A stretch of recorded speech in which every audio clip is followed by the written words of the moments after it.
Hello everyone and welcome back to another episode of Infinifactory. I've just been recording this episode with my microphone muted, which is never good, but welcome back. It's good to be here. Infinifactory, a lot of fun. Loved the last two puzzles that we did, and now we've got another one, which is docking clamp.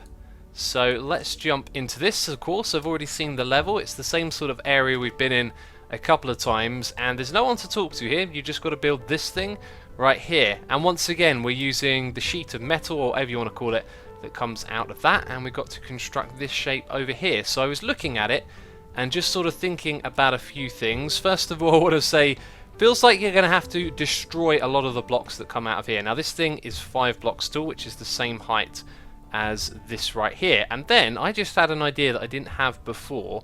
What if we were to assemble 5 different shapes in a row? Now you can see we've got this Y shape right here, but picture it with the row at the bottom. It would then go off in each direction. If we can make that shape 2 of those and 2 of the far ones and construct them together like that, that's probably going to be a really clever way of doing this. And before, I was thinking about destroying tons of the stuff that came through and pushing off the strips at the bottom off to the side and then joining them together. No, we should look at it like that. Look at them like slices of a pie. Except the pie isn't circle, it's square. It's a square pie. Anyway, that should be really easy, because then what we got to do is just push off 5 separate segments into 3 different places, and 2 of them will accommodate 2 like destroying of blocks. 2 destroying of blocks, yes, that's what it will do. So I don't know how this thing is going to start out, but we could essentially have it come all the way down here and then hit a detector and cut it off into each of those 5 slices and get immediately processed. That would probably be the expensive way, wouldn't it? The alternative would be we bring it out, we push it off to one side because we detect it, and then we bring it out again, and how would we then push it off somewhere else? In fact, actually, no, I've got an idea. Okay, so just judging on how much space we got here, I'm going to send things off in this direction. So we will count out 1, 2, 3, 4, and 5. That is, 1 segment. So let's go 1 block further because we're going to destroy things over here with our laser, which is number 1. So we will rotate you to shoot off into the distance. And this is obviously going to be powered by some conduits hooked up to a sensor. Now what if we did... No, not quite like that. Also change type. There we go. I'm just thinking we also want to have some pistons back here somewhere. I don't have any pistons selected, that's why I'm struggling to find them. So let's say we have 1, 2, 3, 4 and 5. These will need to be activated when one reaches the end, so we're going to put a detector there. And then we just have 5 different conveyor belts. So 2 of these would end up going to the same place. Can we do that by doing that? Also, these need to be 1 block further forward, don't they? Right, so 1, 2, 3, 4, and 5. 2 of them go off to the same place. Means they come along there. And now behind these, we just need some blocks, so that they're attached to something. Okay, let's see if that does what we need it to do. I've made a mistake here, haven't I? We also need a piston. Now, does that work like that? I can't remember. I know we've done it before, probably. It does. That means we can make that a little bit smaller. Right, so this looks like the way to go, doesn't it? We'll have 5 in a row. Let's speed it up. Let's see what happens after that, though. I think this bit right here is a bit of a mistake, yes, because that's going to leave 2 behind. But they actually get out of there within time. And they didn't slow that one in front down, so that's the method we're going to use. We're going to bring 2 over to a new processing area, and 1's going to go off to the side, and we will assemble this thing in slices. Okay, so we know that we can shrink this down a little bit by having that detector directly on top of it, like that one over there works. And now I guess it's a case of let's leave some gaps of 4 in between. 1, 2, 3, 4, maybe. Is that right? I'm not sure. Okay, the first one's going to be the easiest, but it may be a little bit tricky to get these all lined up to go into the correct place over here, but we'll worry about that when we get to it. We're just going to go for the strip, where we have 1 row of blocks at the bottom. So that's incredibly simple, because all we would need to do is put a drill, not there, but 1, 2, 3, 4, like so. Right, wouldn't that do the correct thing? So speed it up. Now this bit, every single time I want to simulate this, that's going to be a bit of a wait, isn't it? Okay, now we have successfully sent through 2 of those, and that's 2 of the strips. For the next one, we want to sort of bring them into a position and then destroy the blocks with lasers. Some will be done with drills, the ones at the top. The ones in the middle will be done with a group of 6 lasers. And what I'm thinking is, if we detect it arriving and we shoot, then it moves across and it doesn't activate again until this one passes it by. But at that point, it wouldn't shoot what's directly behind it, but it might shoot part of the next one, which could be a problem. Unless we created some sort of stopper, which might also be possible. Let's see if that's going to be doable in this small space. And we also want to consider that we're going to shoot in that direction, so we're above all of this. So there might be just enough space to squeeze this in. Okay, let's try this. We want to be 1 block higher than that. I don't know why I made that 3 wide. And we want these to be facing in this direction in a group of 6. They are going to shoot off in that direction, that's absolutely fine. We want our detector to detect it when it's over at this spot, like that. And I think if I... Now, this is a problem because... Oh, I'll tell you what we'll do. We'll move this out by 1 and then put 1 there. So there's enough space for us to wire up the conduits at the back. Brilliant. And let's just see that in action now. Be fascinating to see if this worked. Bam. Yeah, didn't really make it high enough, did I? And we destroyed some of the next bits, was kind of what I feared. How have I, like... Ah, I know why, because we were also going to add a eviscerator drill at this height up here. That's correct, so that's going to destroy the top rows. That's going to shoot out the bits. So there's going to be a gap of like 1 block when this comes through. And it's the moment after, it's like this space right here is what we want to block. So maybe it might be a smarter idea to move all of this over to the side by 1. And yeah, that actually I think might be the way to do this. So we bring it all over by 1. They can technically stay there, but we'll be polite and move them across. Did we do the conduits at the back? We missed one of them. Cool. And then over here we're going to have the opposite of a pusher. And it will be at that height there.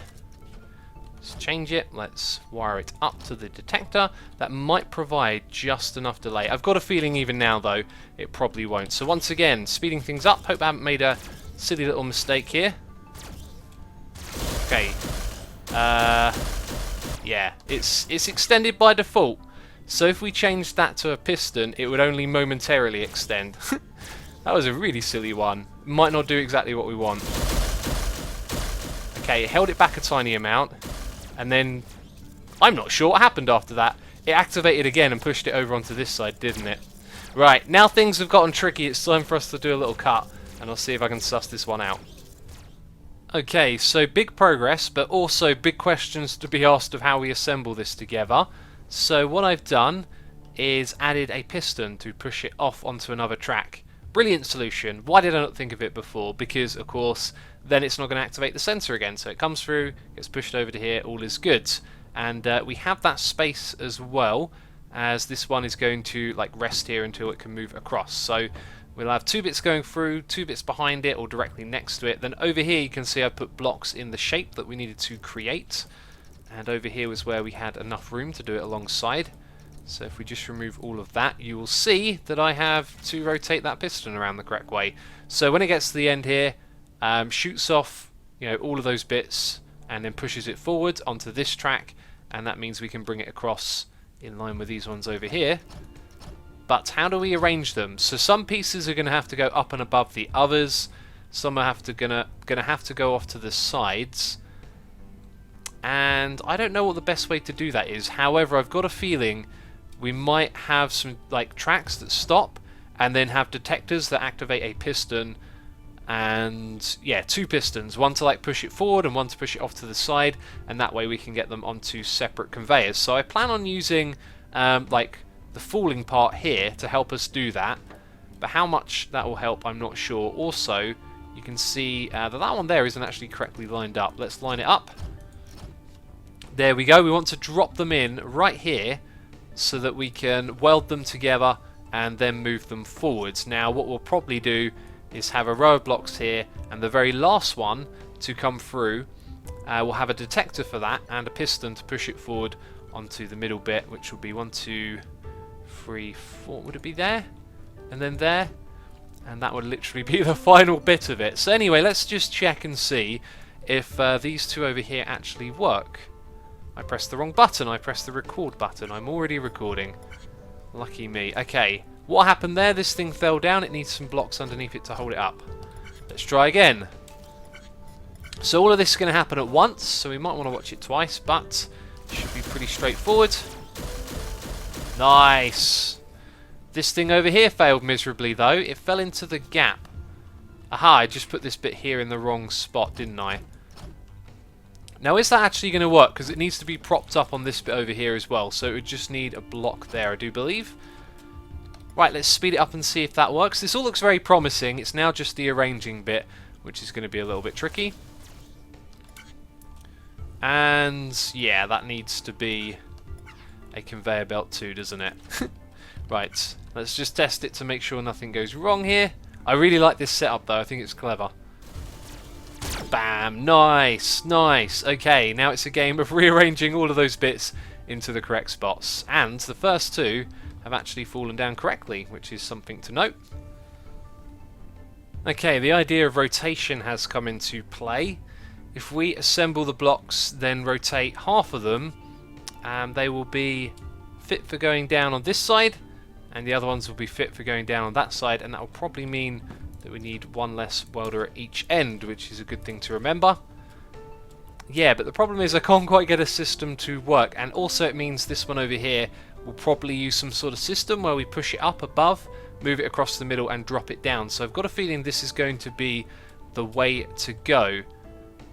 And I'm just wondering if I've got the right idea about this. We want some sort of system to detect one go through, then we sense where it is, which we can do. It stops in a position. We could then, when the one on the other side is ready, you know, power a piston to push it along, something like that. I'm sure we can figure something out. But how do I get it to go, okay, now you've gone that way, the next one goes the other way? And I've got a feeling something like this, if you then retracted one of the blocks, depending on which one arrived first, might work. And I should have shown you how this works before I decided to do this. Let's bring them all out though, this always takes so long.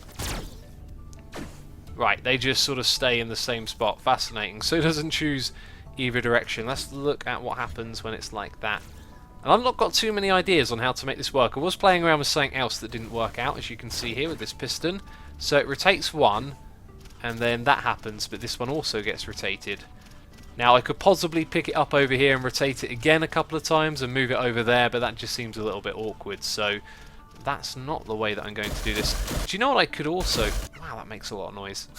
I could also do is possibly weld it here and not move it until something arrives behind it, and then push it off to the side, although we don't have that sort of space. Although if we pushed it off in that direction, we would, and we'd have room to move it to the side over here as well. Let's just... Maybe that's the right way to go. Let's just speed this up, have a quick look again. So the first one to come through is the one that goes on that side over there. That sounds like the way to go then. Okay, so what we're going to do is weld them together and send them in this direction. But we might need to wait. How we make it wait, I'm not sure. But something back here is going to detect where the ones behind it arrive. And then we push them off to the side, we weld them over here, spin it around and send it in that direction. I think that's the way we're going to do it. Okay, interesting progress. I'm going to abandon this idea that I had over here with whatever it was I was trying to do. Can't remember if I already talked about that too much. Here's how we're going to do it. And we're going to do a simple left and right after they've both reached a certain point. So we need to weld them in order to do that, and by having the welding sort of in front of the tracks, it makes it very difficult. So I created this little thing right here. As you can see, it's going to weld it when it goes through, but the height of one of these things is going to be a little bit higher. So with these detectors, we will retract, They line up, they weld, and I love the way it goes in, it stamps it, and then it goes back out again. It's really cool. I like it, and at the moment it's pushed one of them over because of the way that the tracks are here. So what we want, I think, is to have that there and then go 1, 2, 3. Is that 4? No, that's 3. So it'd be over here. That would be our next stop. And then when we get over here, we're going to detect that with a detector. We're going to activate a piston to push them off to one side. What's the default way that it comes through? This bit's going to be the higher. So that would mean we would want a piston right here to push it off to this side. And one on the opposite side. Nope. Remove you. Which would be a little bit further back. So 1, 2, 3, 4, 5. Piston over here. And you may be seeing it all in action. Now the other one is going to get rotated around. But that's going to be very simple because it's on its own path. So that being said... No, it is going to be easy. We just need to run that down by 1 block. And it can go underneath there. And then we'll have a conveyor belt doing something like that, and a conveyor belt over here doing something like so. And I believe that might be how the next bit is done. Let's see it in action. Here come the blocks. They get stapled together, and it sort of worked. Wait, what? Why did it stop? Can I see that again, please? Right, I think I know why. It's because this only pushes it out so it's onto these 2 blocks. So one of these needs to be a belt, which means that little track is going to have to go around the long way, which is absolutely fine. Okay, this is very promising now. Look at that. They both get assembled. They come around here, and they fall into the correct position. It's at this point that I want to double check. Yep, that looks correct. And now we just got to find a way for the other one to come here into the middle. And look at it, the second one's going around as well. Awesome stuff. Right, so when we get to around here, notice that that was kind of in the lead. We want to get the timing right. I think it's going to land in first before these ones do, so we might want to create it with a little bit of a delay. But basically, we're going to bring it forward a little bit. Let's see, 1, 2, 3, 4. Was that? No, that was 3. We'll bring it over to here. And then at some point, we want to slot it across, which shouldn't be too difficult. But we've also got to raise it up as well. So the height of this thing is 1, 2, 3. Which means at this block height right here, I'm going to leave that as a marker, is what we want to get it up above and onto, which I'm not sure if that's going to be possible or not. So let's put it on that and just see. Well, that's really good because that block has fallen down, not what we wanted. Okay, so let's see if this thing will push it up high enough. I still haven't counted, or maybe I have and have forgotten. Right, that is just high enough, which is perfect. That means that we can put some conveyor belts to that height and move it across easily. Okay, that might actually be enough to do it. And while this is filling up, what I was going to say is I was thinking about swapping these with block rotators. So it would come up here, it'd rotate it to the side, rotate it again, and then it would find its way over to this area. But then I thought, nah, too fussy. So let's watch the whole thing in action. Up it goes. Oh, and it stops immediately because it detects it. There. Amazing. Amazing how quickly we have failed. Okay.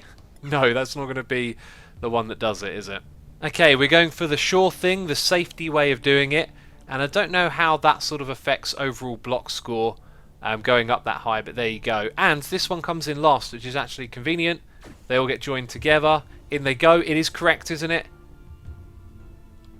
Wait, oh, no, it worked. I was waiting for some sort of noise or confirmation, but we didn't get one. And there we go. There it is, I heard it that time. I was going to say, don't we normally get a sound when this goes? Bam, nice. Let's see the whole thing in action here. I love this game. Creating these machines is so much fun. And look at that, it's a crazy old machine. And it works perfectly. We've done another level here. Today's episode's probably been a little bit shorter. But I don't really want to start another level now because I'll be rushing through it. So we'll do another one in the next episode. So as always, if you enjoyed it, leave a like on the video. As always, thank you so much for your support. Do hope you're enjoying the Infinifactory videos. I am very much enjoying making them and playing this game. And there we go. Good to see that, average score. Some people doing it with a faster cycle score. Nice stuff. Yep, so that's it for this one. Thanks for watching, and I'll catch you next time. Bye-bye.